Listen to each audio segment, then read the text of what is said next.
welcome back to our Citizens Crime Watch podcast. I am your host, Joe Bermudez, and we are here this month. Before I say, this is one of the greatest things that I have now with doing this podcast here at Citizens Crime Watch is I get the opportunity to sit and talk with my friends, people I've known a long time, and people that are true pioneers in their field. Today we're very privileged to have, he's, I call him Mr. Financial Investigations, Mr. Fraud. He was my go-to guy when I had things, when I teach, and, we'll talk about that a little bit, but from the Miami-Dade Police Department Economic Crime Bureau, Detective Marcos Rodriguez. So Marcos, thank you for being here today. No, pleasure for being here. Thank you for asking me to come. No, it's awesome. And like I said, this is one of the great things. I get to sit and talk with my friends, and we have these conversations and get this information out because it's so important. And, we've known each other, and I was actually thinking about it last night. I'm like, man, it's over 20 years. It's been easily. Well, it's at least maybe 25. Because I got back in 2000 when I went to Midwest. You were still there. I was still there. Yes, I was. So it's coming up on 25 years we've known each other. Time passes. And we look just as young as we did 25 years ago, right? Awesome. But so it's always a great pleasure to come out and sit and talk with my friends and talk with these experts. And I consider you guys experts in these fields. You've been doing this a long time. Yes, I have. And I thank you for coming out here because it's so important to share this information with our watchers, our viewers, and our listeners. Because how I've always said I'm a big proponent of. I'd rather prevent you from being a victim than having to be the guy that goes out there and writes the report, or like you having to be the guy to follow up and investigate and try to find out who did this to you and arrest the bad guy. Rather nip it in the bud. Exactly. So we'd rather from the beginning just to get you the information so you don't even have to worry about this stuff. And it's something that's so prevalent. I mean, it's skyrocketed through the years. Yes. I know it's gotten a little bit better. Every year I update my presentations when I do my frauds and stuff. Yeah. And I remember for so many years, South Florida, Miami and Fort Lauderdale, we were always one or two. We would go back to back for identity theft and for frauds. That's it. I think last year we dropped to like 3 or 4, so we were out of the top two. Yay! And I always say I think it's because of my presentations and your investigative skills. Oh, great! So I think we made a difference there. That was the impact. Great correlation. So hopefully we can knock it down a little bit more this year. But it's incredible. This is information we need to get out there and stuff like that. So, but before we get started, like I said, I've known you for 25 years, so I know you. But let's tell our viewers and our listeners a little bit about yourself. My name is Marcos Rodriguez. I work for the Miami-Dade Police Department Organized Crimes Bureau. I work in the Economic Crime section.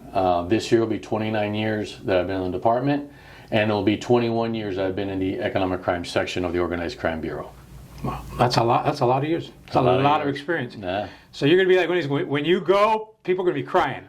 Oh, let's see. Hopefully, I can teach some people before I go, so I don't leave them crying. Work on it, man, because it's rough. That's what I had to deal with when I left. That's what we're working on now. Exactly. That's what we're working on now. So when I left, it was hard trying to get somebody because, I was in community affairs for almost 20 years. So for me to go, it was like, whoa! I took a lot of what do you years mean you're of leaving? experience. Yeah, exactly. What can we do to keep you here? like, buddy, the state has completely different idea. Process. Yeah. Yeah, exactly. So it's done is done. But so 21 years with economic crime. What kept you or what interested you to be there so long?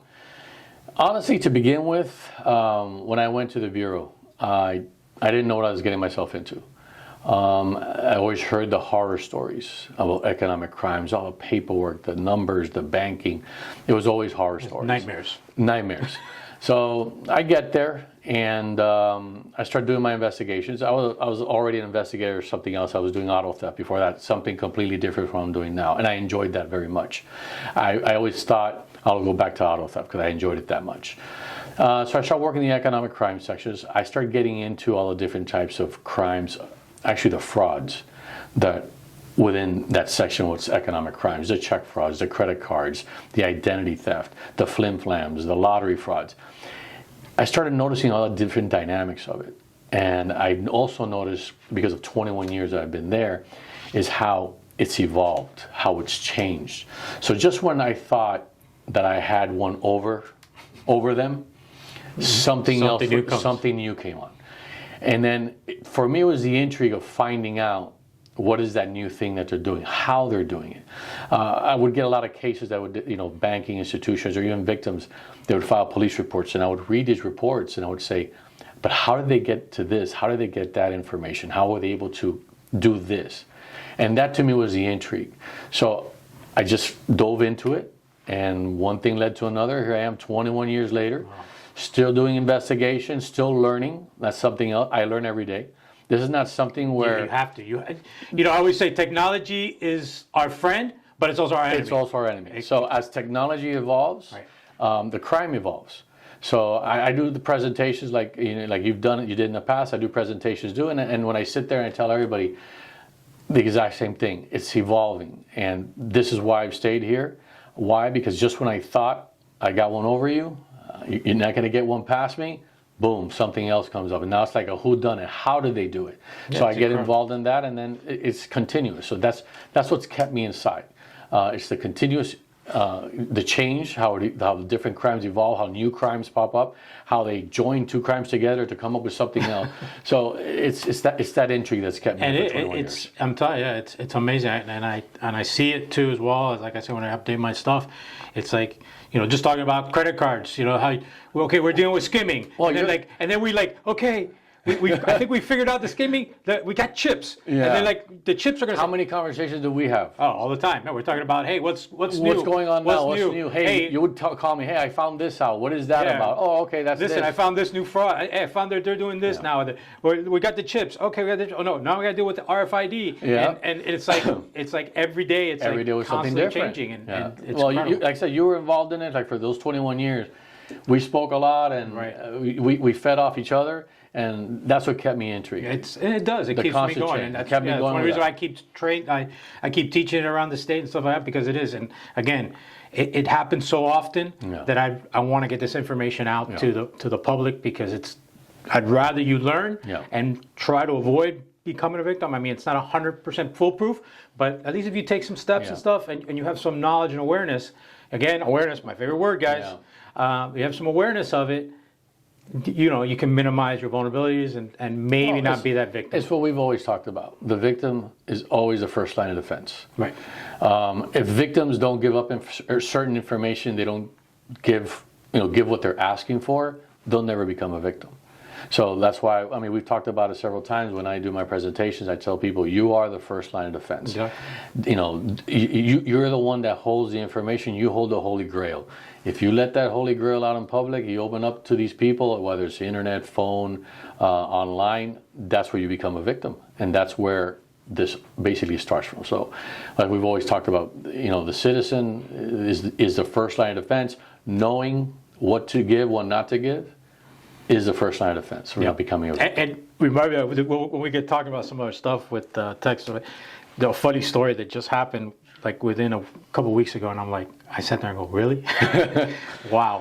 We'll get to that in a second. So, all right, so we can talk, I guess we've talked for years of this, and we could probably talk about frauds and scams we can make this an 8-hour podcast. Easily. And keep going. But what I want to talk about today, really focus, or the target that we want to try to educate today is our elderly, the elderly population. That's because we see that they're a big group when it comes to fraud, to fraud, and being taken advantage of, and being targeted and stuff like that.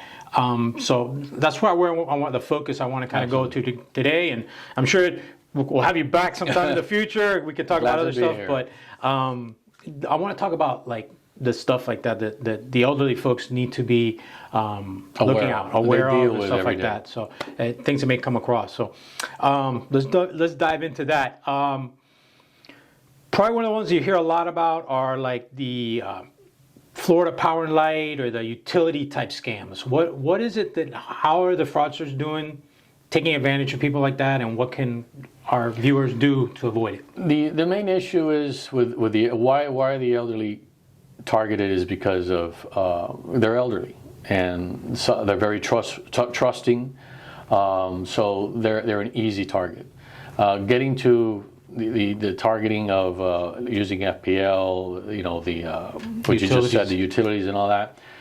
It's basically their daily, what they deal with daily, electric power, water. It's their need, so they pry on that. So they use them in the sense that they'll contact them either via telephone, via email, phone calls, text messages. How does it comprise? They'll call them and they'll tell them, they'll call them. They say, hey, Miss So-and-so, they usually have some sort of information on that person, on the account holder. Or they'll call and say, who am I speaking with? Of course. You're giving up your information there. My name is So-and-so. How can I help you? Well, Mr. So-and-so or Mrs. So-and-so, we're looking at the computer and we haven't received your last payment. Usually it's some story pertaining to money. And of course, because they're elderly, what's the first thing? Oh my God, they're going to cut my power. That's the first thing that comes to their mind. It's not, let me verify, let me go online, let me call whoever may be even paying for my power or check my bank account. No, the first thing is, oh my God, they're going to cut my power. So what do? They fall victim. They follow these people to a T. What do they ask for? They ask for, usually it's gift cards, believe it or not. Make the payment using Make the payment via gift cards. So why gift cards? Because it's untraceable.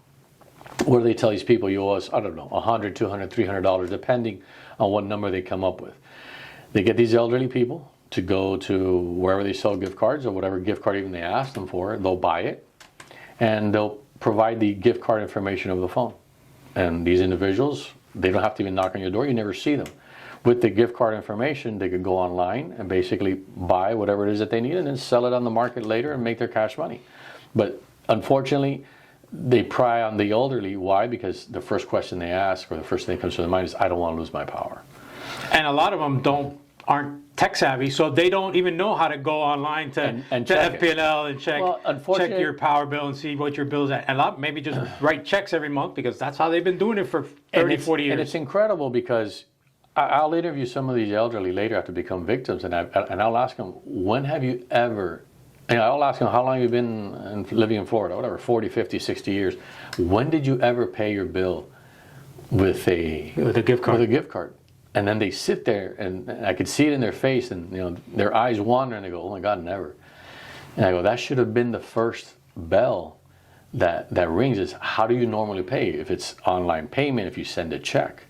So how to protect yourself is the first thing you have to think about. You have to sit back and think, how do I pay my bills? How do I pay my utilities? If you pay by check, okay, wouldn't they need another check to pay? Say, we didn't get your check. Yeah, we didn't get your check. You see, you pay every month with the check. Your check didn't come in. We haven't received it. It's okay. Yeah, you know that. You need to pay us back. So how do I pay you back?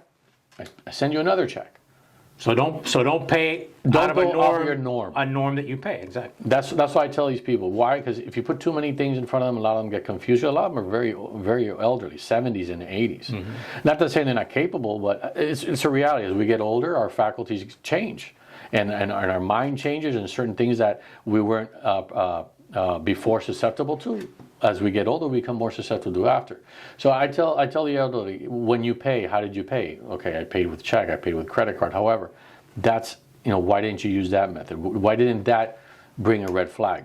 Second thing I tell them is, if it's, let's say, not to single out any company, but let's say company A. Why don't you reach out? Oh, really? You did not receive my payment? If it's a payment issue, tell them you'll call them back.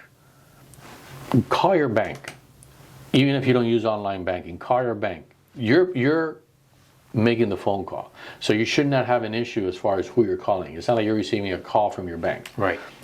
Contact whoever's at the bank. My name is so-and-so, is my account number. I sent out check 123 for this payment. According to the recipient, they have not received payment. They'll be able to tell you, yes, it was cash, no, it was not cash. It's simple steps that they need to take in order to verify that phone call, that text message. And a lot of times, like, FPL's not going to call you and tell you, hey, we're going to cut your power off today. No. That's another thing. They give you a little leeway. That's another thing. First of all, I don't believe they ever call you to tell you that. All these companies, they do is they send you letters. They'll send you a notice. First notice.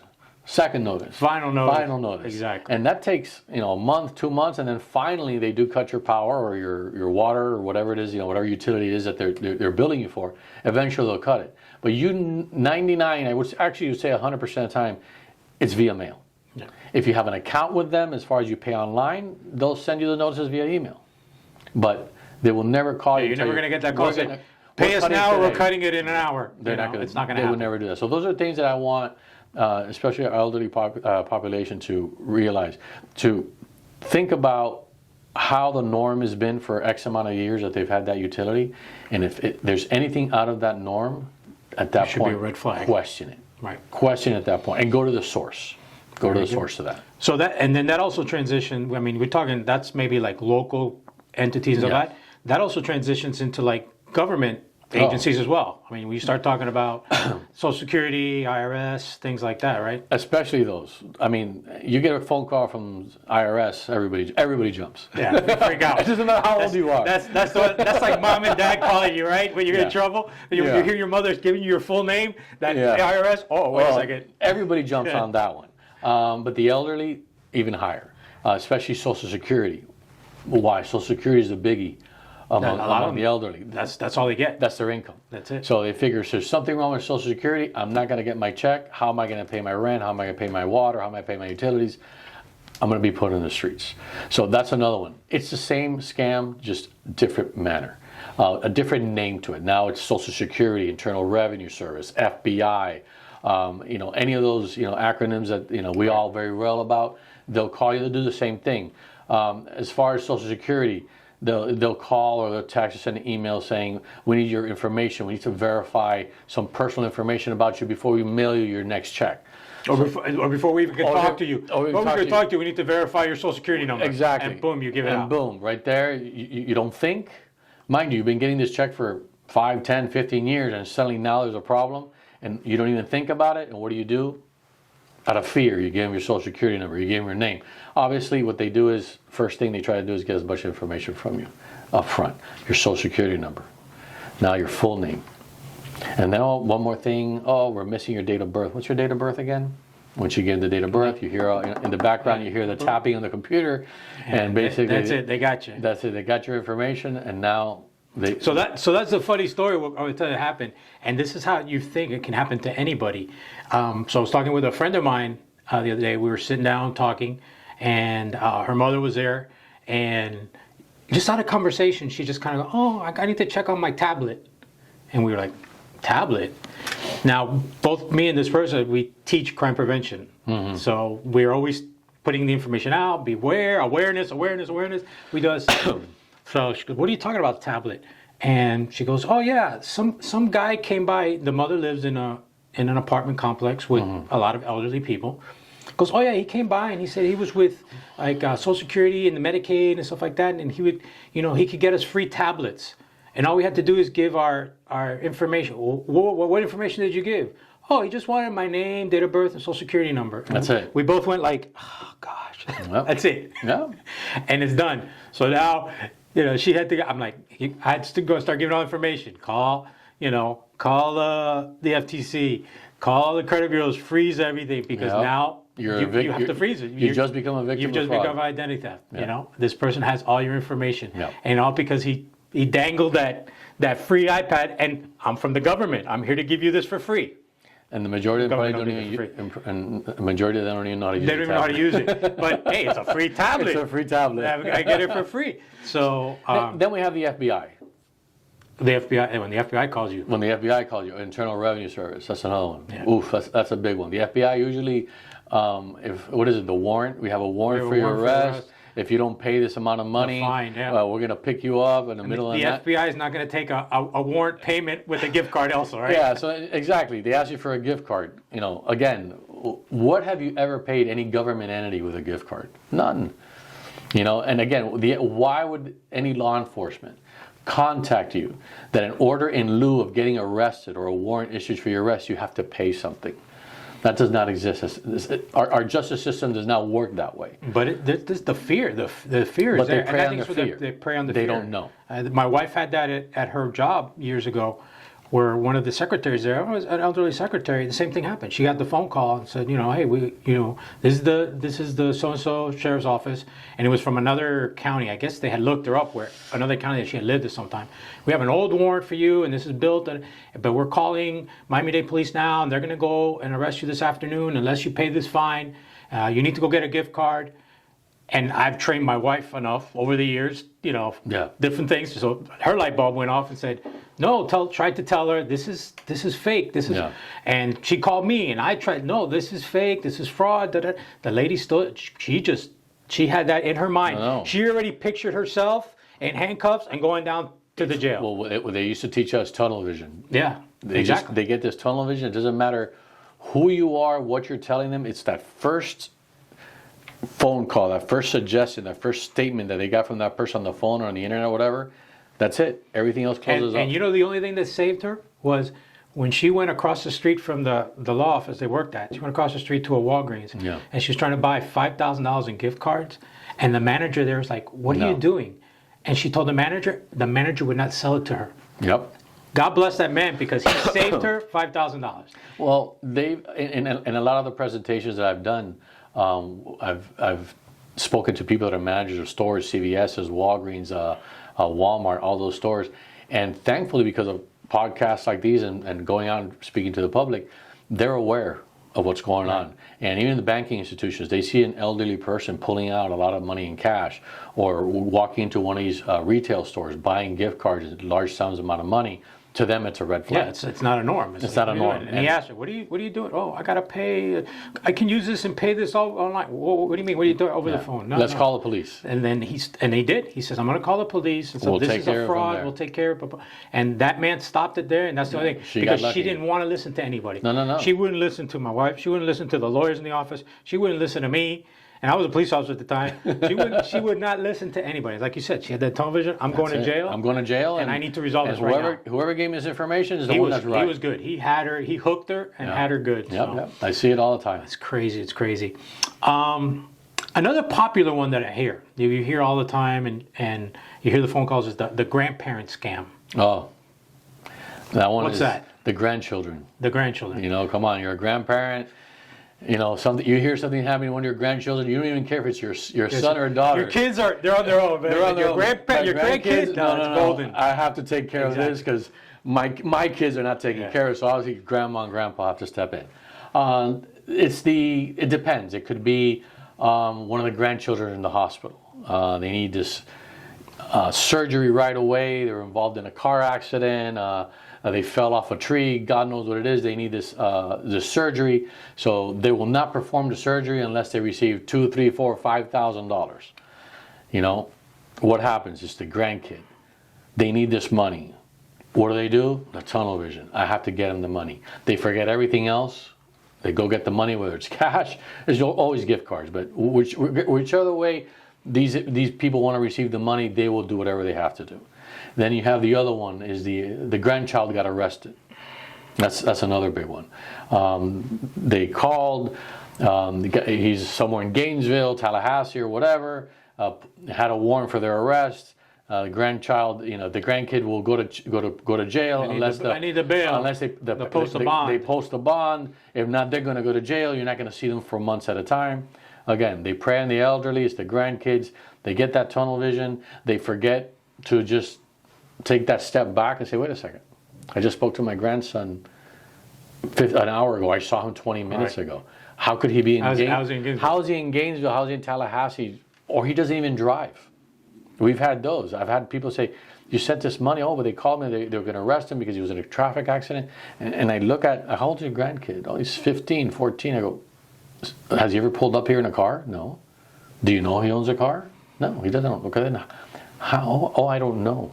And they're very good as far as even like duping because I've heard of the cases where they call and they're like, oh, abuela, it's Ito, and then they're like, Carlito, is that you? Yeah. Yes, it's me, it's Carlito. And now that they can even get the nicknames and they work all that stuff out. I'm here with one of your grandkids. Oh, which one? Carlos, Tony, Abu Tony. Tony.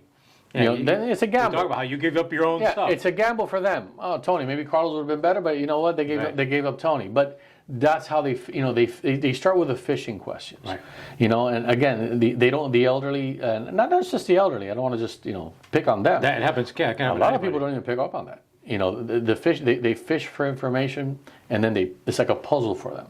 They pick your brain. They ask you certain key questions for you to give certain answers so they could start putting this puzzle together. So maybe halfway, almost towards the end of this conversation, They have your whole life story. they have your whole life family. story, and they can tell you so-and-so by name and last name, the car they drive, where they live, and what's happening to them, and what it is that you need to do to avoid Wow. either them going to jail, getting that surgery that's much needed right away. This is how they do it. And the scary thing is that even with those now, like the research I've been seeing and the stuff is, the scariness is what's to come with the AIs. Have you seen that with the AI? I've seen it. I've already heard the one of the voices. Where they do the voices, they get a sample of the kid's voice. And they're able to make a whole conversation with a sample of the whole kid's thing, voice. and you really think you're talking to your grandkid. You are, because technically, yes, you're talking to the voice The voice of your kid. of your grandkid, because it's exact. Yeah, it's Now, scary. the information is obviously they don't have all the information, but they have the exact voice. And again, when you're talking about a daughter, a son, a grandkid, a grandchild, you don't ask. It hits the heart. It hits the heart. You don't ask too many questions. You just want to solve the problem right there and right away. Exactly. And a lot of times that's even more so than yourself. Yeah. Somebody tries to get, like you said, the power thing. Oh, okay, the power, deal with the power. Wait. Oh, my grandkids? My grandkids? He's No, in no. trouble? He's Yeah. sick? He's hurt? He's going to... Yeah. Let's resolve this right now. now. What can I do? Exactly. Let me fix and it. we'll worry about it later. And that's what happens. How to avoid it? Simple. Hang up the phone. Call the parents. Call the grandkid. Hey, are you okay? Yeah, grandma. Yeah, grandpa. I'm fine. Why? What happened? No, I just got this phone call. You were in the hospital. You were driving a car. If he's young, under 16 years old, and you know that the grandchild doesn't drive, call the parents. Hey, I just got a call that so-and-so was involved in a car. No, so-and-so's here. It doesn't even drive. Always take that step back. That's what I tell them. You get caught up in the moment because you get that initial shock. This is happening, that's happening. Take a deep breath. Take a step back. If that's true, it's going to be true. In 5 minutes. In a minute from now, 5 minutes from now. It's going to be true. Oh, thank you very much. I'm going to check. I'll call you back. Ask them for their number. If they don't give you a number, they're hesitant. That's another red flag. I've even told them to the point, sometimes make something up like, I'm in a bad cell area. Give me a number. Let me call you right back. I promise I'll call you right back. That's a great Let me idea. go down the street. Exactly. I'm inside a building. I'm going in an elevator and I'll call you right back. Let me call you when I go back. And then my tip is always, when you do, the minute you hang up, call. Like if it's the IRS, call the IRS. Yeah, call the IRS. If it's your bank, Yeah, not the number they provide you. yeah, exactly. That's Call not- your bank. Yeah. I always tell, like when they tell you, they call you, oh, we're calling you from your credit card company. Oh, okay, hold on. If you take your credit card and you turn it on the back, All the numbers every are there. credit card has a 1-800 number that Your you bank can call statements for Has the security. Your bank statement has a customer service number. Everything. And if you can look it up. Your statements from your credit card has a customer service. Everything has customer service. So, like I tell them, take that step back, take that deep breath, think about what's going on, what you're doing, and if it's involving a person, try to contact that person. If it's involving something with your banking institution, call your banking institution. If it's your credit card institution, always take that step back. Look at what it is, what's the source of supposedly whatever fraud or whatever is happening. Make that phone call first, because the problem is going to be there if it's real. 99%, 100% of the time it's not real. It'll be there. So take that step back, That's a make good that point. phone call. Pause. Hit pause for a Hit second. pause. What's the source? Banking. Private, a family member. Call that person. Make that contact first before you take that other initial step. Awesome. So that's really interesting.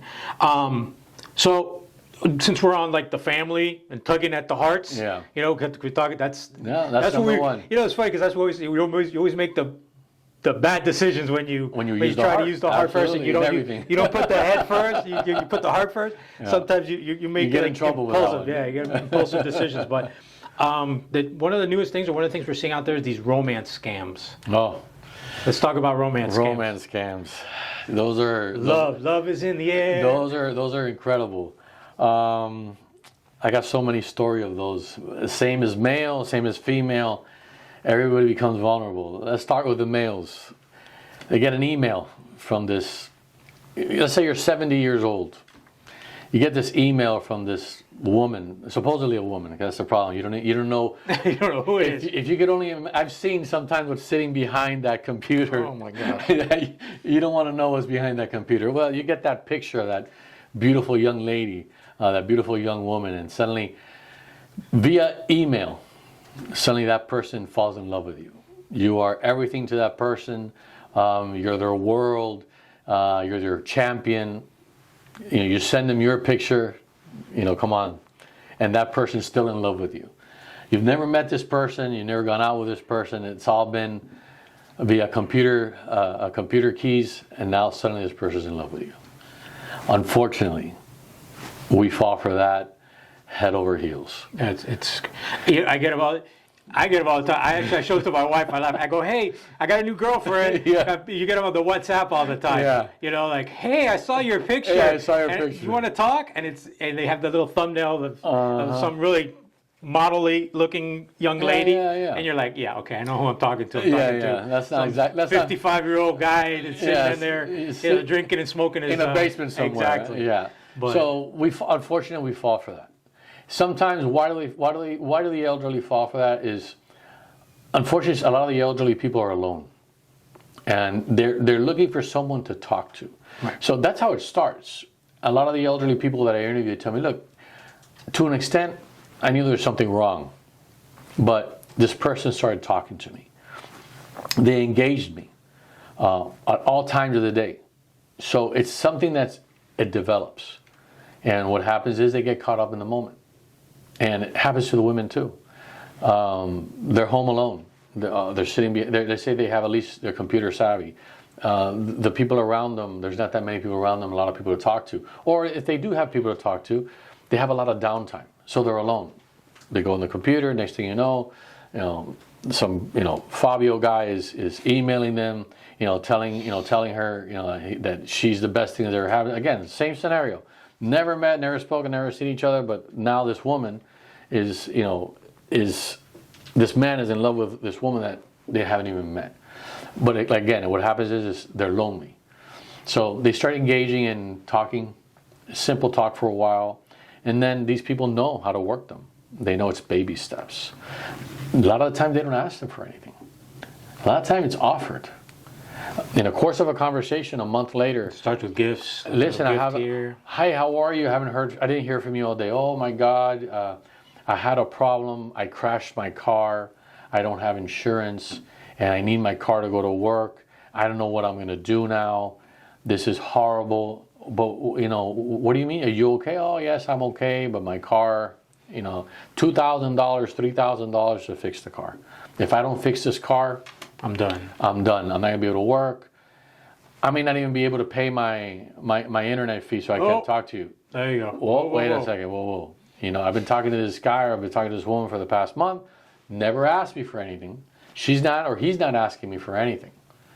But he's telling you of a problem, or she's telling you a problem she's currently having. So what happens? Oh, don't worry. I'll send you the money. And what do? They send them the money. Conversation continues. A week later. And nowadays it's so easy to send money. No. I mean, go back 20 years and it was a lot different. Before you had now you have like 7 different apps that you can send money instantly, and you have it in 2 seconds. In 2 seconds. So, which makes it even worse. Crazy. So then now they get to $2,000, $3,000, whatever. They didn't ask for it. They just told you they had a problem. Conversation continues. It just continues to get worse and worse. It gets to the point where now they feel that they have you really hooked. See, you can tell when it's coming to an end. Where it's coming to an end is when you're getting that email back saying, oh, I'm going to go see you. I want to see you. I want to finally meet you. That could be a month, 6 months, a year and a half down the line. But all this time they've been taking 1,000 here, 3,000 there, 4,000 there. Depends on the vulnerability of the victim. The subjects on the other side, they know when something is up. They know when suddenly your money bag is trying to run out. When you don't have the money now. When you don't have the money, or now they're getting skeptical about sending you the money. What happens? I'm going to see you in a month. I'm going to see you next week, but I need the plane ticket. I only have $500. The plane ticket's $2,500, and then they're going to come and see me. Oh, not a problem. Oh, I got to rent a hotel. I got to say, oh no, you can stay here. No, I don't want to stay there. It's too soon. The story. I need to book, and what happens is they start giving them the money. When they finally give them the money, that they're going to meet them for that first time, that second time, because then of course you send them $2,000, $3,000 to get to wherever you're at. something always happens where they had to use that money for something else. Now they need more money for the next week to go see you, and then you send that money again. And now at that point you realize, oh crap, I think I've been duped. And then it's too late. Now, you look at your bank account, and it's gone. It's gone. And then what happens is, at that point, when there's no more money, no more emails, no more text messages, no more phone conversations. At that point, no companionship, but no money in the bank account. Unfortunately, that's how 99% of these cases end, with a zero balance in your bank account and no companion. And like you said, they know they'll give for everything you're worth until when you start getting hesitant. Oh, I gotta wait for my check to come in. Or something. Oh, they know. They know. We've cleaned out his savings. Because at the beginning, they're sending you money. And now it's volunteered money. Then it goes from volunteered money to now they're asking, and then you're getting X amount of money every time you ask for it, and then you start getting the question, well, I have to wait. What you just said. Oh, can we wait till next week? They look at the calendar. They know. First of the month. Social Security's coming in, or their if they have a pension, everything comes in the first of the month. So now they know that. And then when that starts to run out, where now you're hesitant to get any money or send any money, they know and it comes, oh, I'm going to come see you. And then at the end, when they don't come see you, that's when you realize I've been duped. And what happens? You lost all that money. That person wasn't even real. Again, what do I tell people? And it's kind of harsh, but you're an elderly person. You've never met this person. You're in your 70s, your 80s, your 60s. You never met this person. Suddenly this person's in love with you over a phone conversation, over a stroke of a keypad. That's not real. Take that step back. Realize what's going on. Talk to somebody. Talk to somebody. Let them know, hey, listen, I just met this woman online. I met this man online. Usually the people that are sitting outside, again. Yeah, they have that outside purview, that outside view. You get that tunnel vision. You get that tunnel vision. Oh my God, they responded to an email. Oh, that's her. That's beautiful. Take that step back and say, oh, wait a second. That's my granddaughter's age. Not even your daughter. That's my granddaughter's age. Or you look at the picture and go, I saw that picture in a magazine last week. Yeah, these people don't realize what they do is obviously these people are not real. They surf the internet. They get pictures of either good-looking men or beautiful women, and they just make up these fake email sites and they put them in the fake accounts, and you think you're talking to that person. You're not talking to that person at all. Some women may think, some men think you're talking to women. They're talking to men on the other side. It could be anybody. Yep. It's just basically you're just falling prey into your loneliness. And then again, I tell the elderly people, talk to other people. Whenever you get anything, again, it goes back to the same thing. Anything out of the ordinary, take a step back. Think about what you're doing. Think about that whole situation you're involved in. Talk to somebody. Hey, you think this is real? Do you think this person really exists? The minute you don't give them money, you're going to realize it stops. It stops. You can't get a hold of them. You can't get a hold of them anymore. Yep. So that's why I tell them, don't ever, if you want to engage, because I've had people, oh no, I play with them. We talk for a couple of weeks, we talk for a couple of months, and then poof, they disappear. Then you go to them. And I go, why do they disappear? I go, because they keep asking me for money, or not that they ask me, they have all these issues, all these problems in their lives, and I never volunteer. Oh, really? That's sad. Well, try your best to get your car fixed. Try your best to pay your rent. They want to move their efforts to somebody else. At that point, they get bored with you, and you basically entertained yourself out of them. But unfortunately, that's very few and far between. That's funny. Yeah. I do that sometimes with the warranty people and they get the scam. I play it for a little bit, and I'm like, oh, really? Yeah, send me that. Which car? No, the Ferrari or the Corvette? And then they're like, whoa, wait a second, this guy got a Ferrari. No. And they finally catch on. I get the waste their time. So exactly. So you're gonna waste my time. If I got a couple of minutes, I'll play along. Exactly. But, so we're talking about the stuff online and stuff like that. One of the other ones I've heard of is like the tech support scams. Oh yeah, you get the emails. And that kind of falls into that phishing and all the internet scams and stuff like that. The tech support stuff. That one's big, like you said, online. Why? Because what they're trying to get is whatever information you have in your computer. What do we keep on our computer? A lot of people have passwords on their computer. They have all their bank accounts, their bank statements, their credit card statements, all their personal information, their entire lives. So what these people do is they send you what they call the Trojan horse. They send you a link. The one I normally see is the your what do you call this? Your firewall, whichever your Norton firewall, whatever firewall you have, Pick this up. is about to expire. So you need to renew it. If not, you could become a victim of fraud. They get into your computer. You look at that, and again, that's not even isolated just to the elderly. But you look at that and say, oh, wait a second, because 99% of the time you do have something running on your computer that you feel is protecting you against fraud. So you see that, you say, okay, yeah, I've had this computer for a year, 2 years, whatever. I need to update it. It comes out great. I mean, they use the symbols. Yeah, it's perfect. Now, where it's not real is the link.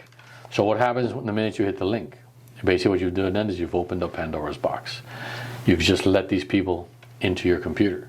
So while you're speaking to them and you're going back and forth and negotiating $9.99, $19.99, whatever it is they want to charge you to install this firewall, basically what they're doing is they're installing malware into your computer. Right. What does this malware do? They search in your computer, looking to see what you have in there, what passwords you have, and extracting that information from your computer. And I've seen the ones too, and the ones we got that we have, where they send you and they say, we see your system is corrupt, and we need to get in there and fix it. Can we get access? And they use these web access systems. Says, okay, I'm going to send you a link. Click on that so I can get into your system and fix what it is. And all they're doing is just clicking around, and at the same time they're clicking around, they're just downloading all your all your information is what they're doing. And a lot of times they even ask you for passwords. Yeah. And you give them these passwords. Oh, we can't look at this one. Yeah, I'm calling from Microsoft. It's I'm calling from Apple. I'm calling from here. And hey, you have this one password protected. I need to get in. Oh, sure, here's my password. They give them the password. Boom, now they're in. I've seen the ones, and I tell people all the time, oh, but I got the one that says that my iPhone is corrupt and I won't be able to do anything else. I go, close it, close the app, restart the phone. Yeah. If you do it, you'll see you're fine. You're fine. But if you bite into oh my God, my phone is corrupt, and you start clicking you start on the corrupting your phone. Now you're corrupting your own phone. Yeah. So it really is you corrupt. see that? I tell my kids the same thing. You see that? Stop what you're doing. Yeah. That text can wait. That TikTok can wait. Whatever it is you're on, that can wait. Close it and reopen. That happens. A lot of times you get rid of it. That's all they want. They want your personal information on your computer. Again, it all depends on what you hold. I mean, people here have passwords on their phones, passwords on their computers for the banking statements. All they're doing is just phishing that out of your computer, and that's how you later become a victim. Or you receive an alert on your phone. Let's say you have an account with Bank A, and hey, by the way, your account's overdrawn. My account's overdrawn. That's my savings account. Next thing you know is they just transferred all your money. It's gone. Yeah. Why? Because they got into your computer. They got your password. They got all your info. They got your link, information. everything. That's Boom. it. They did a wire, an ACH transfer, whatever it is that your bank allows. They transfer it to some offshore account. Your money's gone. And it's gone. To find it. Yeah. That's crazy. Let's talk. I like this one because I love talking about this one with people because it's like we talked about earlier when you talk to somebody and you start telling them things and you see the light bulb go off in their head. The lottery and sweepstakes scams. Easy money. That's easy. And when you start talking to them, it's that one. That one to me, and I've told everybody I speak to about it, I hate to say it, is greed. Yeah. That's what kicks in on that one. You get that email or that text message or that letter that you won $1 million, $2 million, $100 million, and all you have to do is pay the taxes, and that money's yours. Or provide your banking information so we can transfer. So we could transfer the money into your account. Greed. Let's talk the truth. What kicks in? The tunnel vision. Oh my God! Look at all this money. All they're looking. The entire letter is blank when they're looking at it. All they're looking at is you won, and that amount of money. And that amount of money. Everything else becomes a blank. What happens? Greed kicks in. You send them whatever you need to send them in order to get that numerical figure that's on that piece of paper or on that screen into your bank account. And the funny thing is when you talk to them, you always say, okay, did you sign up for that sweepstakes? Yeah. Oh, no. Oh, no. Oh, no, never. Did you buy a lottery ticket for never. that? No, It's like how do you win something that you didn't enter? That's why I always tell them, how could you win something you never entered? It says here the letter says or the email says you've entered.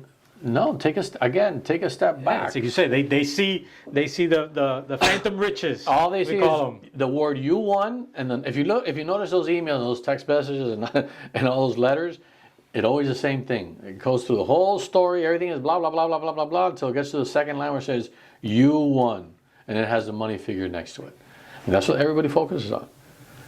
I won this money. So what do I need? Pay the taxes? I'll pay the taxes. Money, the root of all evil, as we say. And the greed and greed. Money. So, greed. Yep. It's greed. The people get greedy. They just look at that. They're just waiting for that. They just hit the lottery. They hit that sweepstakes, whatever it is, and they're gonna get all that money, the car. I've seen them. They sometimes they get more. They've gotten more. What's the word I'm looking for? It's not. They just don't offer you money. I saw one the other day where it was a car and money. So if you could either choose the car or take the car or the money, or the money, or both.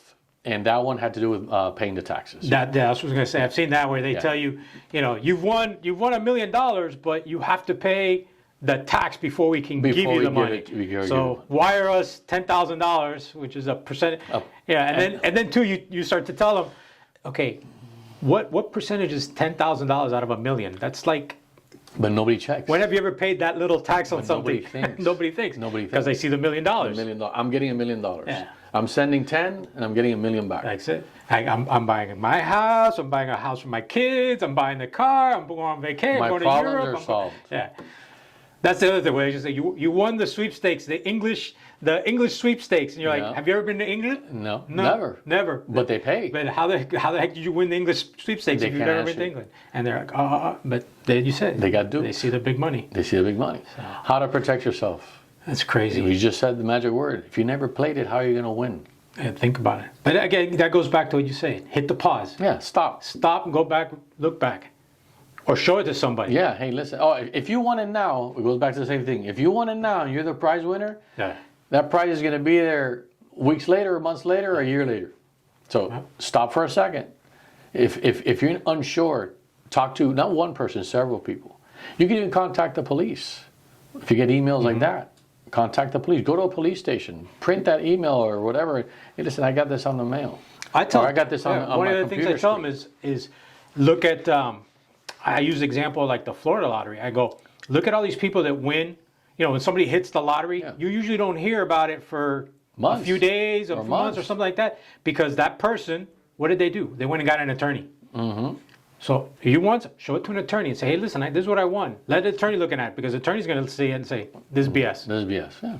You didn't win nothing. Yeah. Go get an attorney, have someone look at it. Yeah. And if you didn't play, you didn't win. That's the ground rule right there. That's the ground rule. If you didn't play, you didn't win. Don't waste your time. Yeah, that's it. If you didn't play, you didn't win. Exactly. And if you did play and you're unsure, then take the next step. Again, go to your local police department. If it's an internet something, take a picture of it, print it, whatever, take it to us. We see this all the time. Not even just me as a detective, but even road officers. They see it all the time. They'll be able to look at it and tell you right then. No, listen, this is a fraud.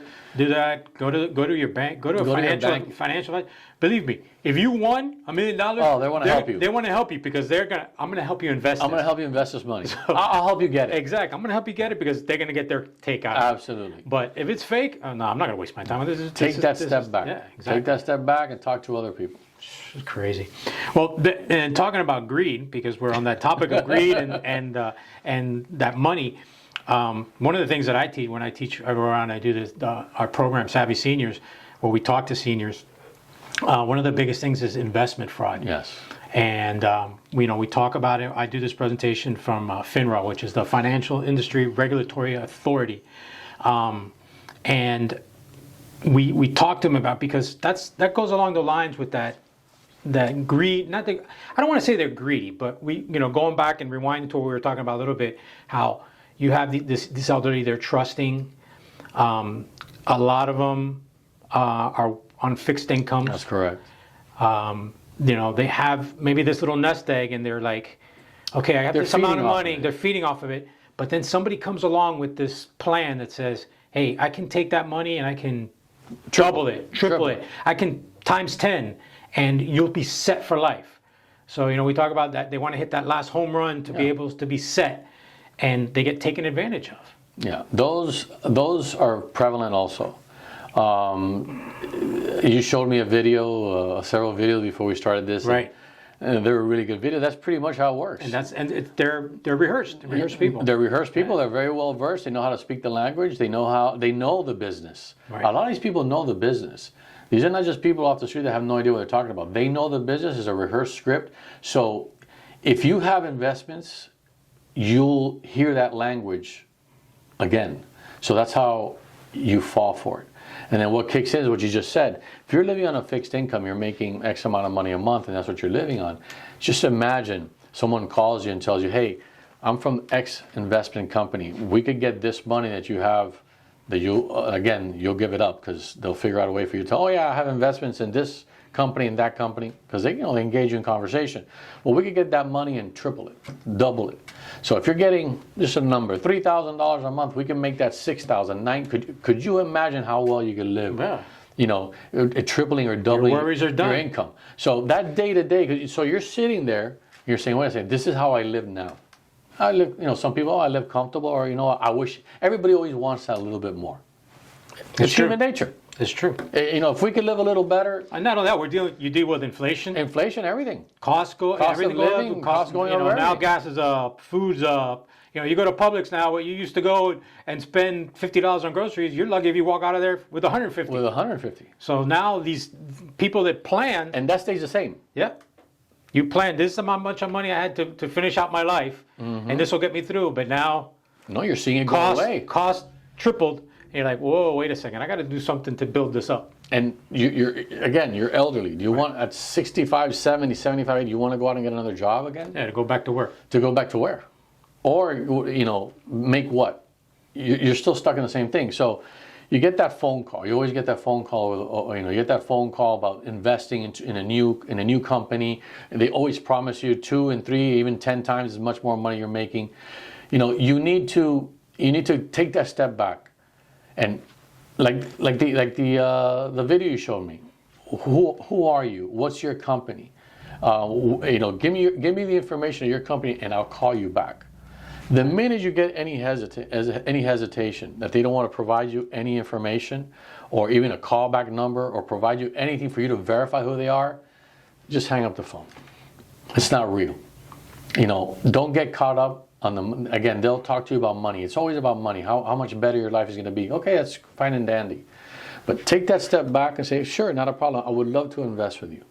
What's your company name? What's your name? What's your phone number? How can I reach you? Yeah. And then when you get that information, do your research. If they give you that information, research it. Go online. If you're going online, you're looking, this company does not exist, then obviously you know it was a fraud. So you can look FINRA, and we'll share that information down here now.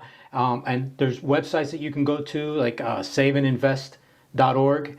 We'll put that down here for you, and we'll put it in our important links so you guys can go and look.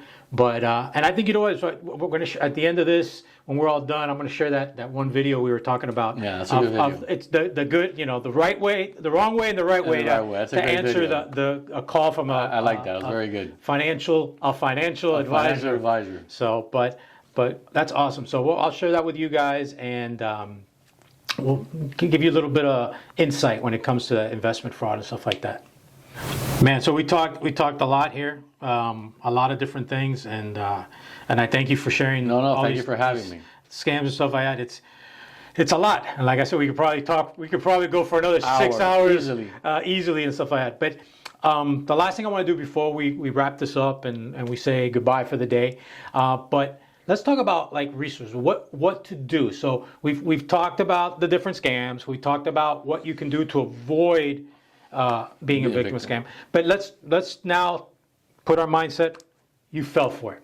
Unfortunately, you fell for one of these scams. So what, as a victim of one of these frauds, should you do? As an elderly person, or just as anybody, as a victim, what should you do? What's the steps that we need to take? First steps is, I always tell my victims, is you contact your banking institution, your credit card companies, let them know you've become a victim of fraud, you've given out your information to God knows who, so they could basically close your accounts or freeze your accounts, so you don't become further victimized. Next step is immediately contact the police. Notify the police department of what's happened to you, so we could start our steps as far as investigation to try to identify these individuals and obviously apprehend them and hopefully have a good outcome for you. Other resource out there, you mentioned at the beginning of the podcast, Federal Trade Commission. Even though you filed with the police department, it's good to file with a Federal Trade Commission. They're not an investigatory agency, but what they do is they keep track. And that helps you guys. It helps us. When you go to do your investigation, you can, we have 10 cases of similar nature. Of similar nature, where is it happening? Right. They provide us information where it helps us in our investigation to maybe pinpoint where this is coming from or why this is happening or from where. Right. So it's always good to police department. Contact first your agency. Freeze the monies. Freeze the money. Stop the bleeding. Exactly. Stop the bleed. That's a good way to put it. Stop the bleeding. Stop the bleeding. That also includes contacting the credit bureaus. Yeah, and you can do that through the FTC. We'll put that on there too. Commission. You can contact there and put your freezes on the and that's what we did with the lady that we were talking about. I told her right away, hey, you got to freeze all your credit. Absolutely. It's done. Contact all the credit bureaus. Freeze that. Contact the police. Contact the Federal Trade Commission. And again, I tell victims all the time, my citizens all the time, you are the first line of defense. Unfortunately, you have to try to avoid becoming a victim because in some cases when it's identity theft, once a victim, you're always a victim. Your information is constantly out there. It's being bought and sold on the internet constantly. That's why when you stop it, there's individuals out there that'll buy it, they'll hold on to it for 6 months, a year, and then they'll try it again. Sometimes they tell me, oh my God, I was a victim a year ago, now I'm a victim again. And when you start asking, okay, what happened? No, I froze this, I froze that, and then it only lasted a year, and then suddenly a week later, after my accounts were frozen or my credit cards, I filed the, because sometimes the credit bureaus only close your accounts for a certain amount, right. For a year. So, oh, no, I'm a victim again. No, your information was got. It's always out there. They obtained it a little over a year ago. They used it. You found out. You became a victim. It's still out there. So some people, I tell them, they may have to get those private companies that monitor your credit. They need to do that. Yeah. They need to monitor, have their credit monitored. And the funny, it's funny you say that because I'll use that, and I tell them, listen, we don't promote one specific one. I tell there's a bunch of different ones out there. And the funny thing is people say, oh, but I don't want to pay for something like that. And a lot of times there's a fee. It's like maybe $7-8 a month. A month. But that's $8 a month. But that's the same person that goes to Starbucks every day and gets the $10 latte a day. Every day. Every day. Yeah. And so you're willing to pay $10 for your latte every day, but you don't want to pay $10 to protect your credit, your information, where you can lose thousands of dollars. Exactly. So that's because people don't realize even if it's not from your bank account, your personal information is worth a lot of money. And you never know when you want to apply for a loan or buy a house or something, and now your credit is all messed up. You have to clear all. People don't realize that before you make any purchases now, once you become a victim, and you have all these things on your credit. You have to clear all that out before you can take a step forward. You want to buy a house, you want to buy a car, you want to get another credit card. If you're a victim of fraud and you still haven't cleared that through the credit bureaus, you get denied. You're going to get denied. Or even if it's not that bad of a hit, I've seen people that get, where you might have gotten a deal. Now your interest rate is going to be 4 or 5 times the amount of what you would have paid. Yeah, and when you're buying a car. Oh, but I was a victim. Okay, well, you were a victim, not a problem. Clear that up. Clear it up and then come back. And but right now, on your credit score, what you have, you're going to be paying this much interest rate. And that's why I tell people, this is, it costs you money at the end of the day. Yep. So you have to be on top of it. You're the first line of defense. You have to watch your credit. You could get from the Federal Trade Commission, you go to freecreditreport.com. If you could put that, yeah. What they do is, by law, each credit bureau has to provide you yearly a free credit report. What I tell people is don't go all there and ask for one from each credit bureau right away. I do it every year. What I do is, come January, I go to the first one. Let's say Experian. Mm-hmm. I ask for my free credit report from Experian. I look at it. I get it. Make sure that whatever credit cards are there are mine. Whatever loans are there are mine. Right. 4 or 5 months later, I go back and go to TransUnion. I pull another free credit report. I check it. So pretty much through the 3 credit bureaos, I could. You can protect yourself for the year. I can protect myself for the year. Within months, intervals, I could check it without having to pay a dime. Yep. So that's why I tell people do that. And there are some apps out there for free that you can enter your information and they can monitor to a certain extent, not maybe as in depth as these paid ones that you're paying these, LifeLog and some of these other ones, not to throw names out there, but you got to tell like things like that will be more in depth, but they'll monitor. And even like, we talk about credit cards, credit card companies will sometimes provide that for free. Yes. I know that when you go to look to pay your bill, if you look at even on your apps, when you go down, they give you your FICO score. No. So that's your credit, that's kind of like an adjusted credit score. Yeah. If you've seen your FICO score has been 770, 800 for the last 2 or 3 months, and all of a sudden it drops down to 600. There's an issue. There's a problem there. And if you didn't, and you know that you didn't miss payments or you haven't done it, there's an issue there. Absolutely. And that's where now you got to do a little more in-depth diving. Into what's going on. So it's just about being aware, being in the know, monitoring, and staying on top of it and stuff like that. So, but Marco, thank you very much. No, thank you for having me. We've talked a lot here. I appreciate it. You are always welcome, my friend, to come back. Thank you very much. And I enjoy talking with you. I love it just as much as you do. I love talking about this. I love getting the information out there and educating the public. But you're welcome to come back. And, thank you very much. We'll talk off camera Absolutely. here. Maybe come talk about some other stuff Whenever and you some other want. I'm always available. economical crimes out there because it's always evolving. So Absolutely. we'll have you back again. But thank you very much. I want to thank you. Pleasure. Thank you. A good friend and a great guest. So all right, thank you very much. Guys, we look forward to seeing you next month. Stick around to watch that video I talked about. We're going to put it on right after we close out here. And thank you for joining us today. Remember, crime prevention starts with you. Remember, if you can spot the tactics, you can take control of the situation. Fraudsters have a variety of ways to pitch their schemes through the mail, email, even still the telephone. It's important that you have a refusal script so that you're ready no matter how those pitches come. It's important to practice having a refusal script. So let's see an example of the wrong way and the right way to refuse to listen to a con. Hello? Hi there. Hi, is this Mr. Rucker? Yeah. How are you tonight, sir? Good. I'm good too, sir. Let me tell you why that's funny, Mr. Rucker. Okay. My name is Good. Ron Good. Oh. It's got an E on the end, so some people pronounce it Goody, but it's just Good. Yeah. And may I say, sir, that the news is good, especially for you.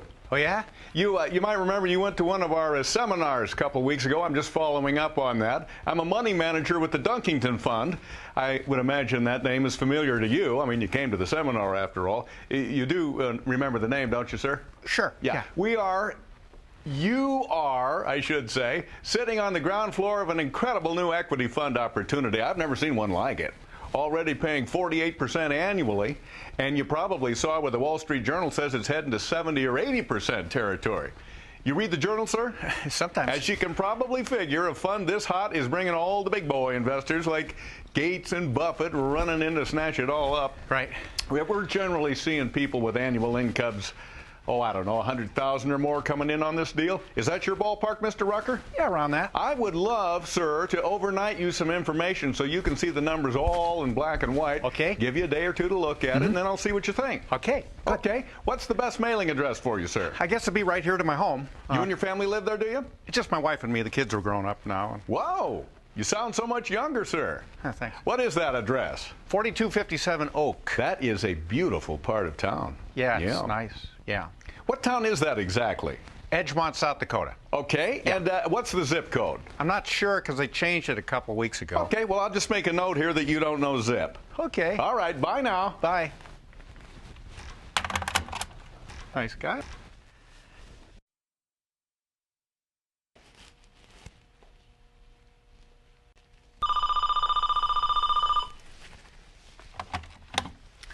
Hello? Hi there. Hi, is this Mr. Rucker? Yeah. How are you tonight, sir? Good? Good. I'm good, too. Let me tell you why that's so funny, Mr. Rucker. My name is Good. Ron Good. And why are you calling, Mr. Good? Well, I'm a money manager with the Dunkington Fund. You came to a seminar a couple of weeks ago. I'm just following up on that. Dunkington Fund, I imagine that name's familiar to you if you know anything about investing. Are you a registered broker, sir? Yeah, we're registered with everybody. In fact, we won an award. Well, see, Let me ask you a question, Mr. Rucker. Are you interested in making money? What I'm interested in is getting your registration number and a phone number where I can call you back after I verify things, okay? Well, you could do that, but by the time you call me back, the opportunity's going to be gone. Well, I guess you better call someone else. In the right way, our investor asks questions and keeps control of the conversation. And while that's a great first step, it's not enough. You have to independently verify whether the salesperson is licensed to sell securities and whether the investment itself is registered.